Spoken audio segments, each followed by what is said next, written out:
কুড়িগ্রামে যে ব্যাপক সাড়া ছিল সেই অর্থে লালমনিরহাটে তেমন সাড়া না পেলেও এখানকার সাধারণ মানুষ এই যে পথযাত্রা সেখানে যুক্ত হয়েছেন। আমরা দেখতে পাচ্ছি এনসিপির সমর্থকরা রয়েছেন, উৎসুক জনতা রয়েছেন এবং ট্রাকের মধ্যে একটা অস্থায়ী মঞ্চ করে সেখানে এখন বক্তব্য রাখছেন এনসিপির এই লালমনিরহাট জেলার যারা রয়েছেন তারা, এবং কেন্দ্রীয়ভাবেও যারা লালমনিরহাটের বা উত্তরাঞ্চলে তারা বক্তব্য রাখছিলেন। এবং আমরা দেখতে পাচ্ছিলাম যে পুরো কুড়িগ্রাম থেকে বের হওয়ার পর এনসিপি নেতারা রাস্তায় রাস্তায় জনসংযোগ করছিলেন, এলাকার মানুষের সঙ্গে কথা বলছিলেন, সেখানেও তারা চা খাচ্ছিলেন একসাথে, সেখানে তারা জানতে চাচ্ছিলেন মানসিক চিন্তাভাবনার কথা। এবং একই সাথে লালমনিরহাটের মিশন মোড়ে এখন তারা অবস্থান নিচ্ছেন এবং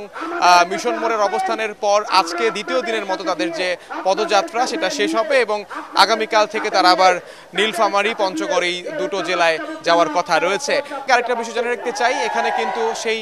চিরচেনা মুখগুলো রয়েছে, সেই নাহিদ ইসলাম, সার্জিস আলম থেকে শুরু করে যারা রয়েছেন এনসিপির নারী নেতৃত্বে যারা রয়েছেন তারা রয়েছেন এবং সবাই কিন্তু সেই চিরচেনা একটা কথাই বলছে যে তারা কোনো দলকে বসানোর জন্য এই অভ্যুত্থান করেনি। তারা আসলে একটা নতুন বাংলাদেশ চায়, যেই বাংলাদেশে আসলে সব ধরনের যে অতীতের আওয়ামী লীগের যে আচরণ, সেই আওয়ামী লীগের আচরণ আসলে তারা আর কোনো দলের মধ্যে দেখতে চায় না এবং তারা একটা নতুন রাজনৈতিক বন্দোবস্তের কথা বলে আসে। এবং পুরো পথযাত্রায় আমরা এই এনসিপিকে দেখতে পাচ্ছি যে এই সব বিষয়গুলো নিয়েই তারা কথা বলছেন এবং পাশাপাশি তারা তাদের যে দলীয় প্রতীক চাওয়া হয়েছে শাপলা প্রতীকের বিষয়টা নিয়েও তারা স্লোগান তুলছেন, কথা বলছেন এবং অনেকেই ব্যানার লিখে নিয়ে এসেছেন শাপলা প্রতীক চাই। এরকম